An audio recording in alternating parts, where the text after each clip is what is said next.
Hey, what's good, Bolt fam? I'm your host, Booga Peters, and welcome to another edition of BoltBlitz Uncut. It's Wednesday. It's my favorite day of the week when it comes to my co-hosts. Obviously, because of our co-host, Taylor Bloom, also of the Electric Edge podcast. If you have yet to check out her O-line video from this past week, please do so because it's incredibly informative. Taylor, thank you so much for being here today. Let's talk Chargers. Absolutely. What have you got to say? Maybe not so much about your O-line video, but the Chargers. We're in the offseason. It's a weird time. We have a non-Section 8 background. Thank you, Bert, you fucking asshole. We have some flags in the background. We're going to work on more detailed work. Thank you, Taylor. Of course you do. You're back here. You've had some incredible shows on at the Electric Edge podcast. Make sure y'all are checking that out. She's doing incredible work over there, but she does find a way to produce this show and also be a co-host on Wednesdays. Taylor, it's Wednesday. Give us a little breakdown of where your head's at on Wednesday, and then we'll go into our topics when you're done. Yeah, to your point, it is an awkward time. I'm like, I want more football news, and nothing's coming out right now. You know, we're a couple weeks away from the combine, a couple weeks away from free agency. It's just like an awkward time, and I've told you, I'm super excited to get on to the 26th season. I think this is the year for the Chargers to really make a push to win a championship. But you know, a lot of the stuff that I've seen putting on my show is there's just so much talk around the offensive line. You know, who are the Chargers going to go after in free agency? What are they going to do with their first pick? We've seen some interesting mock drafts this week as well that you and I have talked about. So I love all the buzz around the team. I'm just ready for this stuff to get on the road and actually see this come to fruition. The season can't start soon enough, but we have so much to get through before we get to that point. I really love that Taylor brought that up. Again, if y'all have not checked into the at Electric Edge podcast, go ahead and keep losing out on being informed on what's going on. That's up to you. But I will tell you right now, Taylor's one of the best, and that's one of the reasons why she's a co-host of BoltBlitz Uncut as well, in addition to her duties as the host of the Electric Edge podcast. Let's just jump right into it because it's a hot topic, and you like that, and I'm old, and I don't like hot topics. But it's worth noting right now, Tyler Linderbaum, obviously formerly of the Baltimore Ravens, he's the hot name when it comes to the Chargers and whom people think should be the next center there under the new Mike McDaniel offense. Your thoughts on Linderbaum, and are you at all concerned about these weird injury reports that are coming out? Well, for one, I'm always concerned about the injuries, considering how players come to the Chargers and somehow they wind up with freak injuries. Like, take, for example, Najee Harris. Didn't miss a game in his entire career, comes to the Chargers 3 weeks in, blows his Achilles out. Same with Alt. Alt had never hardly been injured either. Right. So that's the first piece. The second piece is I'm kind of torn with Linderbaum. Do I want the Chargers to go out and make a big splash of free agency 1,000,000%, especially with the way this offensive line played last year, 30th in the NFL? I mean, we've buried Bozeman to an extent we won't go into anymore. So do I want them to make a splash 1,000,000%? But if I think about the way Joe Ortiz and his front office has operated the past couple of years, do I see them spending $20 million on a top center? Not really. So my heart is like, yes, I want them to sign Linderbaum because he is, quote unquote, the best available center. But from a realistic standpoint, do I think that Joe Ortiz is going to write that check? I'm not convinced. But with that being said, hold on. If the Chargers sign Mike McDaniel, probably to a top 3 contract as far as an offensive coordinator, it looks like they're making the push to go all in this year. Do you go all in and sign a big free agent like Linderbaum this offseason? Taylor, all I was going to do is piggyback off of something we already talked about. Okay. What if Linderbaum is not the answer and it's Connor McGovern? You and I talked pre-show about his fit and what he could do for the Chargers offense. And chances are he's going to be a little less expensive. That being said, it's still going to be expensive to sign a guy like Connor McGovern. Your thoughts on him? Yeah. So, I mean, at least from the numbers that I've seen, there's definitely a big difference in numbers. So I've seen projections for Linderbaum like 4 years, 20 million a year, 53 million guaranteed. That's what Could PFF. reach 22 million a year Yeah. for you. For if you're not paying attention at home, he's going to be expensive. When you start to try to outbid teams when it comes to a starting center, especially on these offensive line hungry teams, a signal caller type of offensive line, Linderbaum makes sense, except for the injury concerns. But keep going. Yeah, and then McGovern, he's projected at 3 years, 13 million a year, $39 million total. So that's a big swing in numbers. So if the Chargers said we're going to pass on Linderbaum, or let's say a team like the Giants sign Linderbaum, but they go for the next best option in McGovern, I'm completely okay with that. But to be fair, anything is better than what we saw the entire year with Bradley Bozeman. There it is.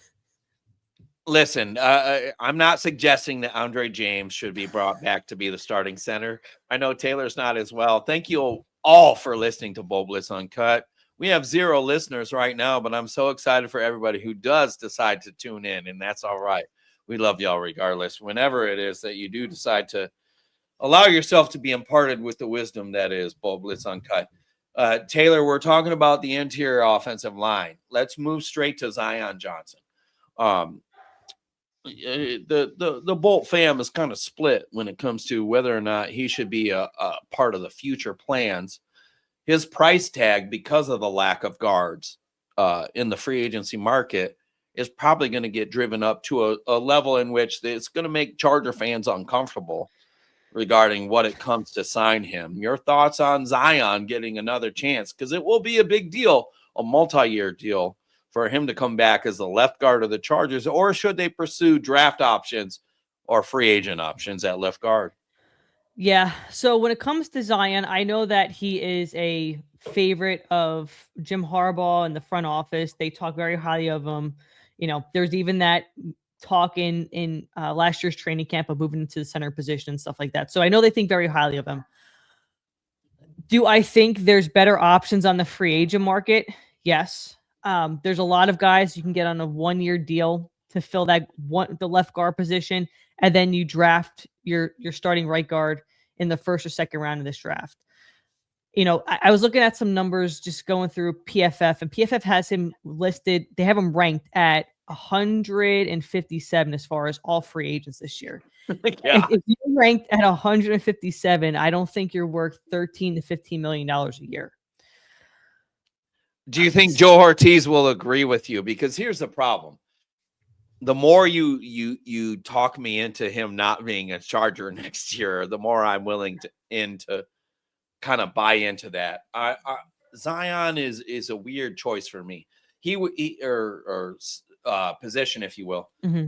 He was the obvious pick in the first round of that draft. Everybody got that one right. Everybody kind of knew that Zion Johnson out of Boston College was going to be the Chargers' first round pick. So we kind of all settled for that. That being said, he's good against the run and he plays all these snaps. And it's like, oh, God, he's played 1,000 snaps year after year after year after year. But at what level? We've watched Justin Herbert get murdered year after year. And I think it's time that we decide as a fan base that that's not acceptable, regardless of the contract that Justin Herbert gets. I think it's time. Well, maybe in retrospect, he should have had a better offensive line already. But at what point do we protect him? And at what point do we give him better weapons? And by we, I mean the Chargers. And I'm sorry, we don't really do the we thing here on BoltBlitz Uncut, but I've fallen into the trap inadvertently. When you look at this offense, you see Justin Herbert. You see guys like Alt, Slater coming back healthy, hopefully.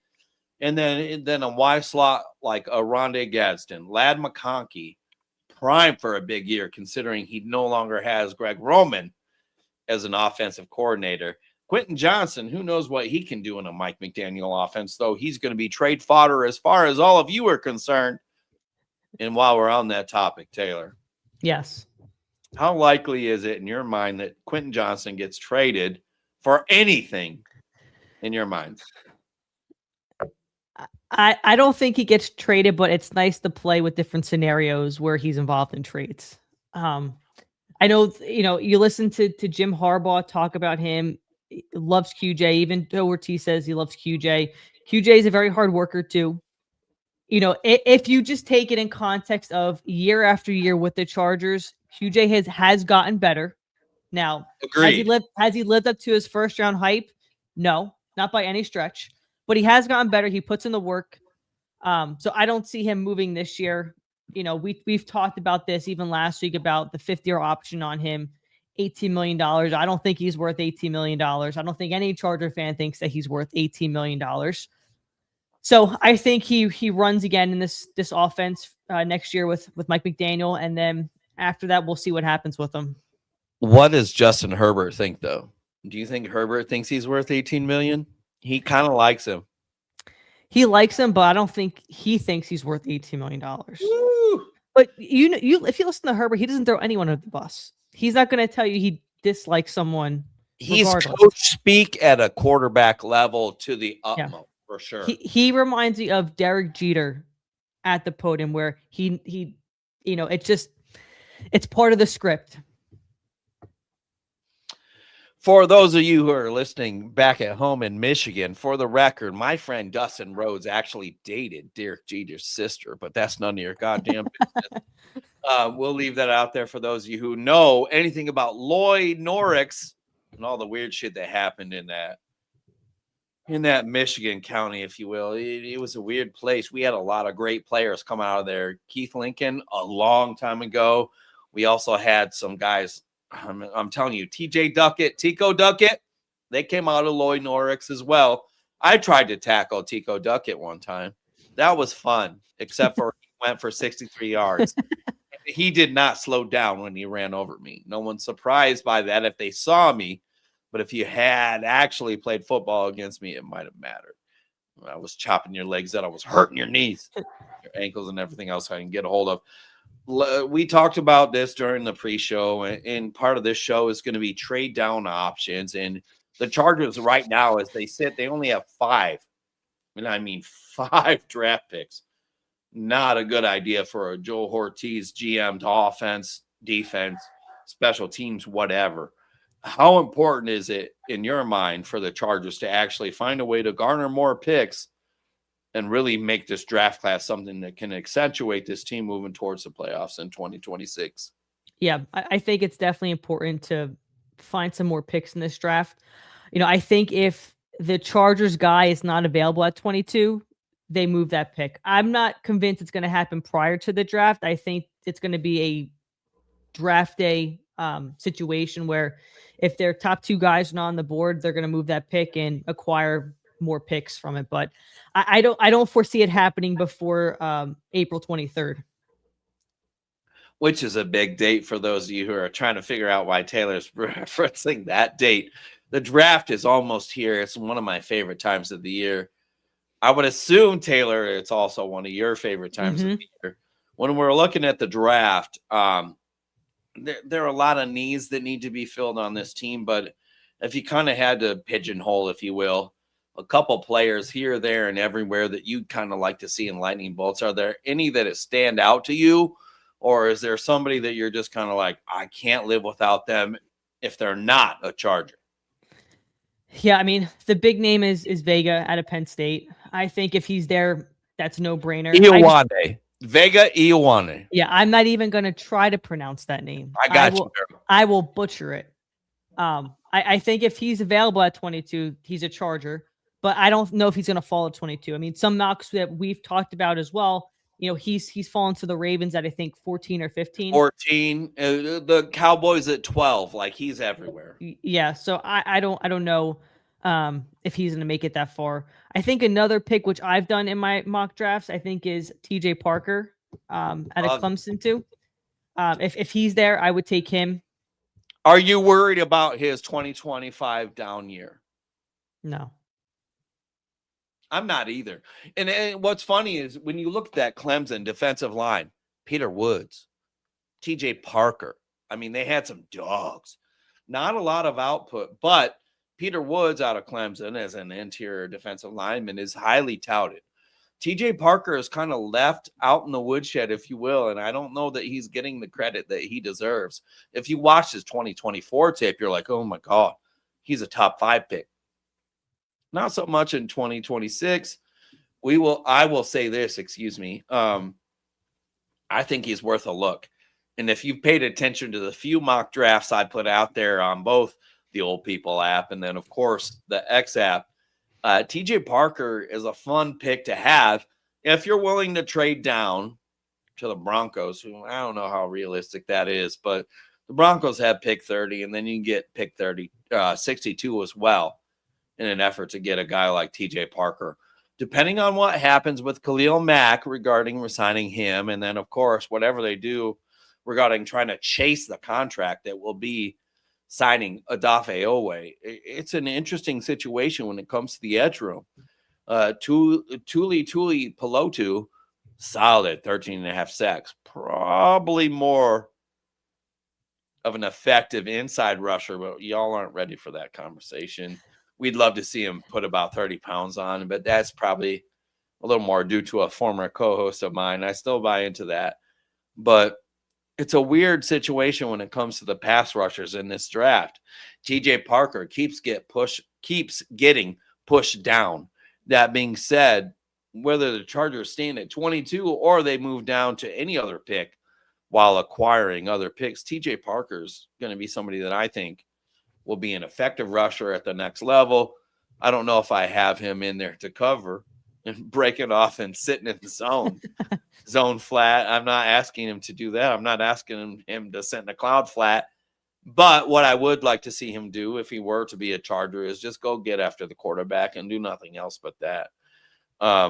We're talking draft picks. We're talking everything here on BoltBlitz Uncut. I'm joined by Taylor Bloom, of course, our co-host here and producer, but she's also the host of the Electric Edge podcast. If you have yet to check out her shit there, you're failing yourself and you just don't care about football, especially Chargers football. Taylor, let's move on. Linderbaum, injury concerns. All right, we talked a little bit about that, but it's all over the place right now. How much money would you be willing to kind of throw into the pile for a guy that I don't know? It sounds like he's not going to be available right away. Yeah, like I said, it's tough. As I mentioned, there's two paths, right? Is it the Chargers go all in this year to make that run, get the splash free agent day one, or are they going to fall on the conservative route, which we've seen the past 2 years with Joe Ortiz? Find the bargain free agents, the second tier free agents. As I said, with the Chargers, players come to the Chargers and they continuously get hurt. Like I said, I would love for them to make a splash. The injuries are one thing. It seems like they're consistent in his career. It's almost every year when I had looked at what his injuries are. So, if history repeats itself, it doesn't look good in that aspect. But, it's going to be a tough decision for this front office, whether to push it all in the table and make the big splash or look for someone else like a McGovern, or if there is a second tier center that you do want to go after that does have good numbers. For those of you who are just tuning in, I wanted to bring Taylor back to the Linderbaum part because she really had some really good points earlier in the show. And I'll tell you right now, it's a weird situation. I'm excited to see how that plays out. I do know this.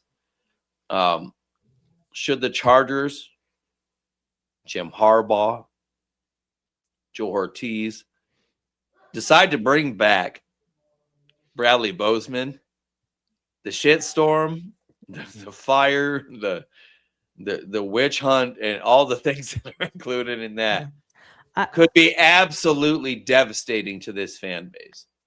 I agree 1,000,000%. When I have done a little bit of my own, who are they going to keep? Who are they going to cut? They saved some money cutting Bradley Bozeman. So if they want to get some more cap room to make those big splashes, cutting him, cutting Becton, cutting Bud Dupree, you're going to open up a lot more cap room. Will Dissly as well. Yeah. You're going to be in that, I think, just above that $100 million threshold as far as cap space if you cut those 4 players. $100 million to just play with. Kind of nice, huh? Yeah, I mean, they love to be able to, quote unquote, save money. You cut those players who didn't have a big impact for you last year. and go out and find some players that can, get this team over the 11-win hump that they're at. So if it was up to Joe Ortiz with $100 million, I'm assuming he's going to find 50 contracts worth $2 million, right? Exactly. Yeah, we got to stop that shit, though. We got to stop that shit. We got to stop that shit. He needs to sign a free agent day 1 and not wait till day 3. Yeah, so. Okay. So there it is. Kegley, there's a listener. There's a viewer. We can save a lot if we cut Booga. No, well, insurance-wise, sure. Due to my injuries on and off the field, Kegley is 1,000% right. John, I love you, Bubby. I appreciate you fucking tuning in. Taylor, let's kind of sneak into your wheelhouse and talk about where the Chargers are moving forward. Do you have any free agent must-haves? Is there anybody who stands out to you other than Linderbaum? I mean, come on. That's cherry picking bullshit, and you're better than that. No, I'm not talking about Alec Pierce, excuse me, but like who are your eyes on when it comes to the Chargers being able to sign free agents? Yeah, I've said that they're quote unquote under the radar because I haven't seen a ton of talk about them on socials. One guy I really like is Jalen Phillips, especially if the Chargers can't get a deal done with Owe. Khalil Mack decides either he's going to retire or he's going to go to Baltimore. Jalen Phillips played for Mike McDaniel. He got traded last year from the Dolphins to the Eagles. I think it's a quote unquote under the radar signing to get a good edge rusher. He's still young too, on that defense. And then we had talked about this as well. Another quote unquote under the radar signing. And there's a lot of variables with this guy, but Darren Waller in a Mike McDaniel offense. Veteran guy. He had a great resurgence last year with Tua as a quarterback. Now, if he could just stay healthy, you may have your veteran presence for that second tight end with Gatson. You're trying to make me look bad. I will say this. I'm totally playing with you. Darren Waller is a weird dude to me, and not just personally, but as a player. I'm not sure which Darren Waller you get. I'm not sure if he's healthy at all. In the situation in which when him and I think it was Kelsey Plum broke up and he started writing songs about her and all the weird shit that happened. I was uncomfortable with him as somebody that I feel like could contribute in a serious way. Well, because I can't take him seriously, but I'm a lover boy too. So you tell me why I'm wrong. So I think you get him extremely cheap, which is right in Joe Ortiz's wheelhouse, right? Veteran minimum, saving money. I get that health is a big issue with him. He wasn't healthy for a part of the year last year, but when he is healthy, you see what he did last year in a Dolphins offense with Tua as a quarterback throwing ducks. I think it's one of those low risk, high reward type signings, which you can get done. Well, I can't imagine this contract will be crazy. That being said, should the Chargers end up in some type of weird, we're trying to levy our situation to make sure that he can be a Charger, y'all are losing out. But obviously the experience with offensive coordinator now of the Chargers, Mike McDaniel, it would be interesting to see what he could do. Y'all are going to hate this, especially in place of a wide slot like a Rondé Gadsden. They're both wide slots. So how many wide slots do you put on the field? In a Mike McDaniel offense, that might work. I'm not sure. I'm really not sure. But I will say this. I would welcome a Darren Waller signing as long as he doesn't rap. I haven't heard him rap in like a year, I don't think. So but after that... Wasn't it like stutter rapping or some bullshit? I don't know. I don't know what it was, but I know that one of his music videos when he was with the Giants was done at the Jersey Shore, and like he was in the water and like the waves were coming to mind. It was a little creepy, but is that all?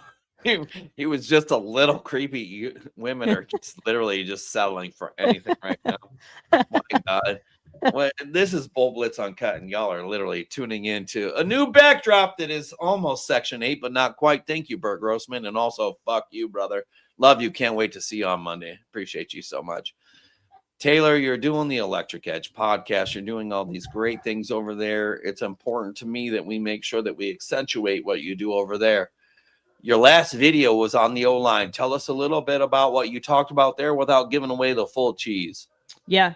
So I went through all of the free agents that could potentially be targets for the Chargers this offseason, and then talked about a few different combinations of an offensive line. I talked through what I think is the most likely scenario. I've talked about the Joe Ortiz bargain basement deals that he'll make on the offensive line. No scenarios, though, included Bradley Bozen. So that's music to all Chargers fans' ears. We had a different center.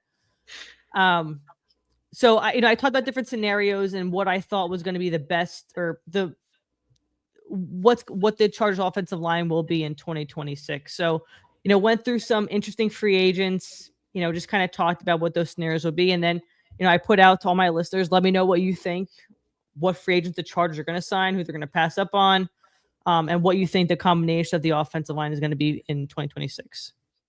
I love that, Donnie. Appreciate you, brother. Nice to see you for another show. By the way, if you have not paid attention to Donnie and his lovely wife, Deb, they're at every game. Not just every game. They support the Chargers to the fullest. They're an impressive couple. They're beautiful, beautiful people, and I can't state how much I love being their friends. It's nice to see Donnie here in the comments. Braden Smith is what Donnie's bringing up. He has versatility along the offensive line, and he could definitely solidify what people are trying to do for solidifying and fortifying that offensive line when it comes to right tackle, inside shit when it comes to guard work. The Chargers obviously have Slater and Alt, so we're not too concerned about Kegley, shut the fuck up. Tyreek Hill, obviously. For those of you who are unaware, Kegley likes to jump in because he's a Thursday co-host, and he likes to kind of fuck with everybody. Ken and Mary, this is great. And we'll move to this if you don't mind, Taylor. Yeah. Vidal is an easy keep. He's an exclusive rights free agent for those of you who are not aware. What that means is before any team can negotiate with the Chargers with Vidal, regarding him leaving the Chargers have first right of refusal, if you will. I really believe that Vidal's definitely going to be a Charger. Are you concerned about him coming back, or is that something that obviously Ortiz and Harbaugh get locked down? No, they're going to lock him up, especially the year he had last year, stepping in for Hampton going down. He really, from a guy who didn't make the 53-man out of camp to show what he could do, he proved his worth last year for the Chargers. So that's a no-brainer that they'll bring him back. For me, it's funny because in his first season, it was like he caught that wheel route and everyone's like, oh, re-sign him. We got to have him back. And it was like, here's one wheel route and whatever. But that being said, the 2025 season showed the exact opposite of that. Not just making plays in the absence of Omari Hampton. Mm-hmm. Najee Harris kind of accidentally blew up his eyeball. And his ankle. And then, I don't know, his Achilles. We know a little bit about Achilles injuries. Hi, Phyllis. I left you up there because I want to make sure we appreciate you. I don't think you and I were connected at the time, but I had gone to training camp in July, and it was the first time Najee Harris stepped on the field, and he had a hood on, and he had sunglasses on, trying to hide his face, walking so people weren't taking pictures of him and trying to hide that injury. It's almost like they intentionally do things to make sure the fans kind of skirt around the truth and just don't know what the fuck's going on. I mean, it's a tale as old as time for those of you who are unaware. As much as we feel like we deserve the lowdown, the real meat, if you will, when it comes to what's going on with these players, we've never earned that responsibility, that clandestine effort. We don't get that. It's up to them to decide what they impart regarding how hurt they are and whatever, but we feel obligated as fans to really get the information as much as possible. It's not our job. It's definitely not something that we're literally, oh God, I'm just tired of it. I'm so tired. I'm sad that listen, How many surgeries have you had? Let's start there. Let's go there for a minute. Taylor, come on, girl. I've had 6 knee surgeries. On multiple knees, both On knees. both. Yeah. She has 3 knees, but no, I'm kidding. I should at this point, but yeah, not a thing. So for those of you, this one has been dislocating since Jason Babin hit me on that kick return. He had a better future than I ever had. He fractured my hip, knocked me out. It was horrible. He was also 6'3", 260 in high school. I was not, and I am not now. And he fucked me up. Unfortunately, I was not able to pursue an NFL career, though it would not have happened regardless of the injury. We have an ACL repair surgery here coming up on Friday. For those of you who have been paying attention, little slip and fall on the ice, kind of fun. Slapped my head so hard on the ice, I didn't know I did so. And then I got to watch my Ring camera, and it was one of the most embarrassing things I've watched my family ever. My kids were like, ooh, oh no. And the knee buckled, and we're not fully torn, but we're enough torn to where we have ACL repair surgery and clean out on Friday. I'm looking forward to it. I love Kegley. He's like, I've had 2 surgeries. Well, you can't keep up, brother. Not in this group. God damn. With me and Taylor, you said you had 6. I've had, I believe we're at 9 or 11 somewhere. Yeah. It's the abdomen shit and the mesh they put into my body that hurts and sucks ass. I'm really not sure how many I've had. My ex knows for sure. I'm not willing to message her or call her right now. Fair enough. Fair enough. Let's get back to the Chargers because we have some great people in the comments right now. I've been putting these things out there on Facebook, especially when it comes to favorite tight end, favorite running back, or just name one of these guys. When it comes to your upbringing and what you have to do regarding covering the Chargers. Tough question. And I'm so sorry to do this to you, except I'm not. Rivers, Fouts, Herbert, Humphreys, Breeze. Pick one. Well, the majority of my Chargers fandom, I watch Philip Rivers. You know, when I became a fan, it was that year that Drew Brees got traded to the Saints. So I didn't really watch him play quarterback for the Chargers. You know, so Phil Rivers most of my fandom. Now, it's a tough one between Herbert and Rivers. I love Herbert. I think he's phenomenal. I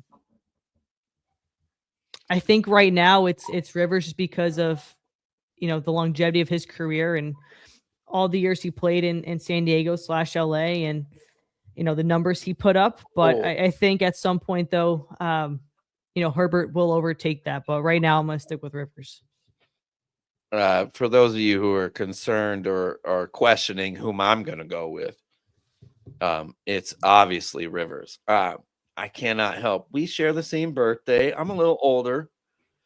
We have the pick together for whatever reason. We both have our arms out in weird fashion. It's just a weird December 8th thing, I guess. I'm not quite sure. But let me do this. And because what we need to do better on BoltBlitz Uncut and maybe on the Electric Edge podcast as well. And that's kind of including what these fans are having to say in the comment section. Donnie, you kind of got me here. Whew, let's talk about this, though. Seriously, Dicker kicks at the end of the season. All of the kicks that Dicker had at the end of the season. Do we worry? History always repeats itself somewhere. For those of you who are trying to gather what I'm talking about or what Donnie's talking about, Nate Kading was literally the most accurate kicker in NFL history. And he didn't just shit the bed, and we've said this type of a term on this show several times. He shit all of the beds, not just all of the beds. He shit all the beds in the children's hospitals, the over-age hospitals. He just shit all of the beds. Should we be concerned about Cameron Dicker moving forward? I'm so sorry, Taylor, except that I'm not, because you know that we really answer tough questions on here. Your thoughts? I'm not going to put that juju out there. I'm not going to compare him to Nate Kading. I can't do it. I can't put that energy out there. You know, to be fair, so the last home game against the Texans, um, I got there like as soon as the gates opened, and I was sitting in my seats. Just I watched pregame warmups and see what's going on. And Dicker did not kick well in warmups. I think he missed as he was moving back to work on his kicks. He missed probably almost every single one that day. And in the game, he made one and then missed what, two. Yeah. So it was, it was telling to watch him in pregame warmups and see him miss all of them, and then it happened in the game. But I do not want to put Dicker in the Nate Kading level of infamy right now. So I'm gonna go with no. That's my answer. No. Accountability is universal. It applies to all of us.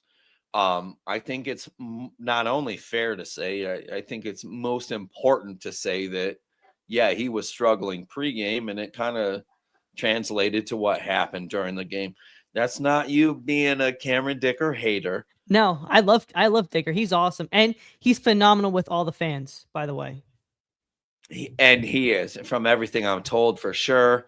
We have a lot of people in the comments who I'm sure can attest to the fact that Cameron Dicker is incredible as far as his dealing with the fans. But I think it's an interesting point that Donnie brings up. Donnie and I met 15 years ago. I don't know. It was Donnie, help me out. J6. What the fuck was where was Bolt Pride then?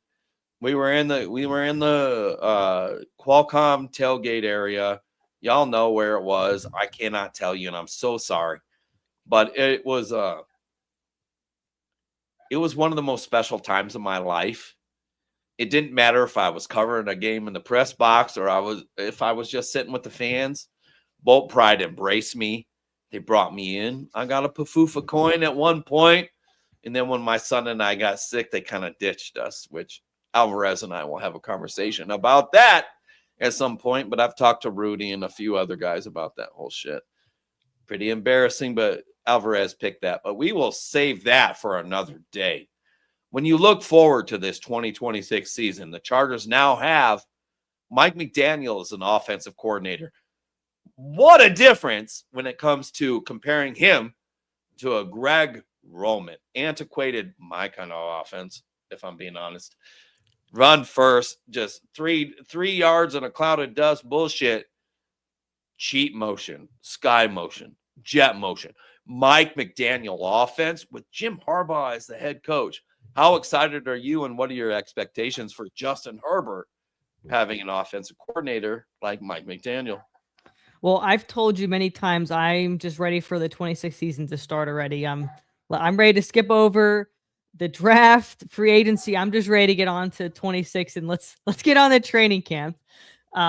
I think this is going to be a career year for Justin Herbert. I think Mike McDaniel is going to set him up for success.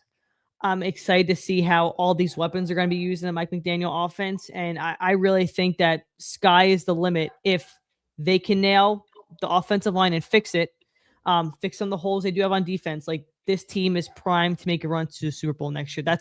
I truly believe that. And I always thought that year 3 of the Jim Harbaugh era would be the year they make a run.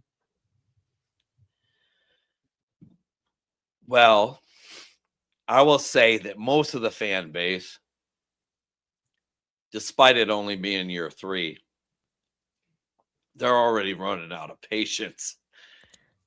Is it legitimate? No. Of course the fuck not. No. Be patient. They're trying to build something special here. The Bolt, Harbaugh, awesome.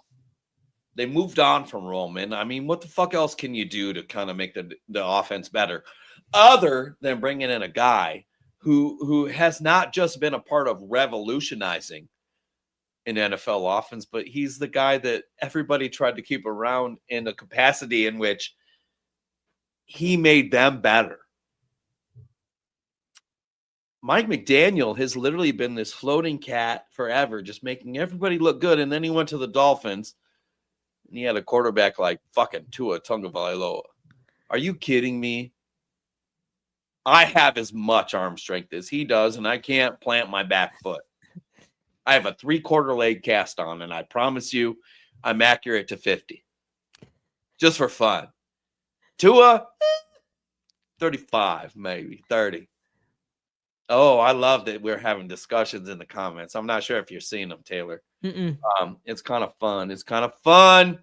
We really want to make sure that you guys keep it peaceful and respond to each other in a great way. But I'll tell you right now, both of you are right, which is fun for me. Dicker is a weird thing for us to argue about, if I'm being honest. He's the most accurate kicker in NFL history right now. He's the least of our problems right now. So if we're going to start to shoot towards fireworks, as Brian just started, how important is it that the Chargers get rid of Bradley Bozeman and Mekhi Becton? Taylor, I'm setting you the fuck up. Run it home. Go across the goal line, girl. If the Chargers are a serious team, the first chance they get to cut both of them, they should. I think you save about $10 million cutting Becton. I think there's a couple million if you cut Bozeman. You want to have the most money going into free agency. It starts with those two players. Mekhi Becton has been atrocious this year. That Philly line made him look good and got him that money and that contract. We've already beat Bozeman to a pulp on this show and on my show too.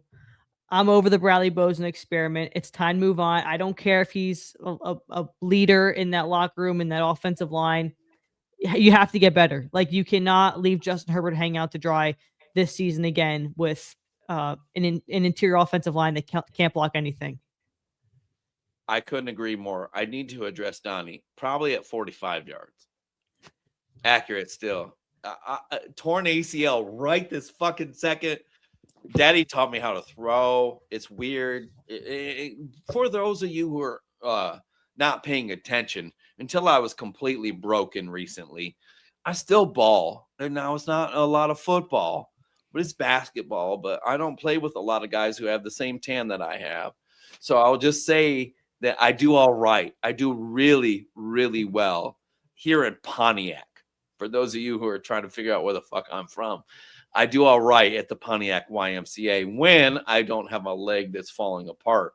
That being said, both my legs are constantly falling apart, but I refuse to not stick up for myself because I still got a cannon.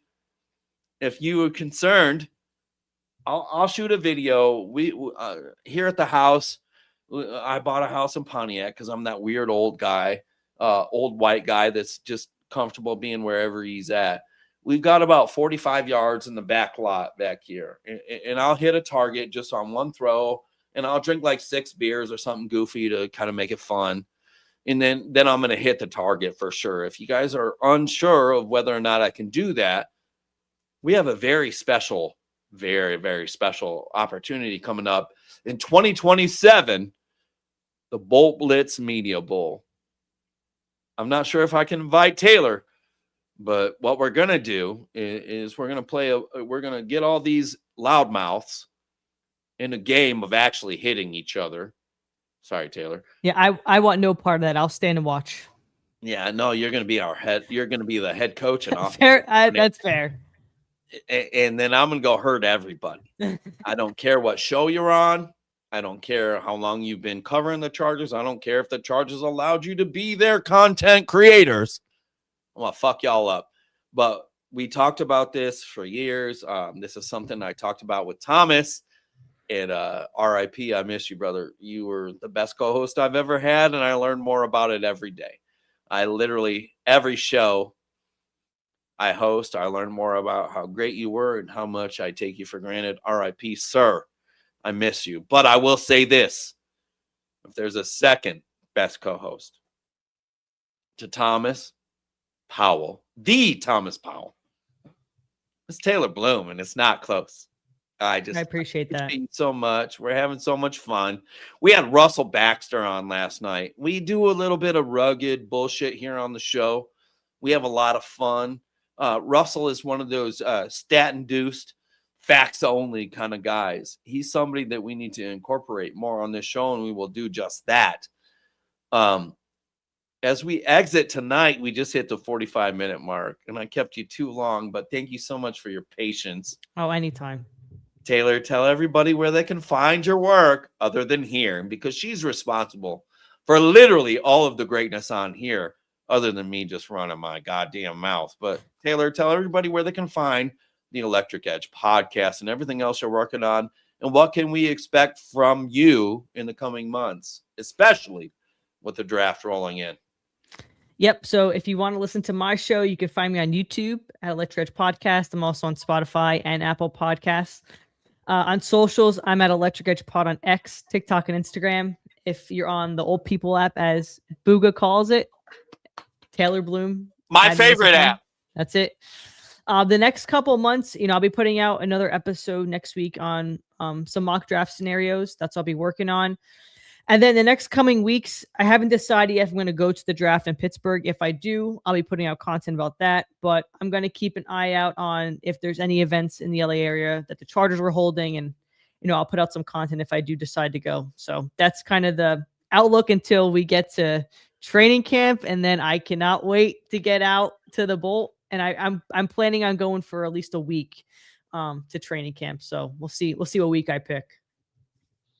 I literally, for the record, for those of you who are fucking with me, I upped my Amtrak points because I have to hop on a train. I can't get on a plane, guys. I'm so sorry. Unfortunately, as much as my doctors cleared me to get on a plane, they have also rescinded that idea. And unfortunately, my heart will explode if I get on the plane. You're like, it's a pressurized cabin.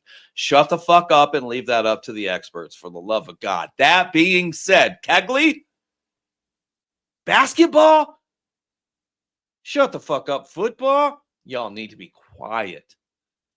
I don't have to walk. I will lace up every receiver on my team. And by the way, don't forget the pull that I have. Don't forget who I can bring into this shit. I'll get Andre Reed. I'll get Hall of Fame motherfuckers up on this flag football team. But what we'll do is there will be a BoltBlitz Media Bowl. It will be in 2027 because it's not enough time to do it in 2026. But that being said, I will be out there for Chargers training camp this year. BoltBlitz Uncut is all over the place this upcoming season. We're working on some stuff to work with FlexWorks Sports Management. I think that's the right name. You're right. They have not confirmed, but I will say this. We're going to be covering the Ladd McConkey and Keenan Allen youth sports camps, and I'm looking forward to that. Whether they want us to be there or not, we will be. They're going to want to. I've already talked to them. I'm just being goofy. We have a lot of exciting things to kind of work towards. It's kind of a mess here, and my Section 8 background, if you will. I have an incredible producer, somebody who actually cares.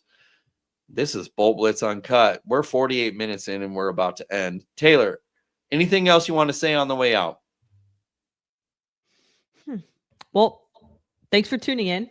It was a lot of fun tonight. We talked about a lot of things that I don't think we planned, that we decided we were going to talk about in the pre-show, but I like rolling with the punches. I constantly put Taylor under the gun. I've done this literally since before she was officially a part of BoltBlitz at all. And she always handles it well. So I hope that everyone can appreciate it. John, one-on-one, I'm just going to destroy you. I don't care what my knee looks like. Basketball, accuracy with a football, it doesn't matter. I'm going to murder you in front of your girl, by the way, if we can get Sierra to come out. I'm Booga Peters. This has been BoltBlitz Uncut. Y'all deserve better. We're going to keep trying to get better. Thank you so much for all of your time.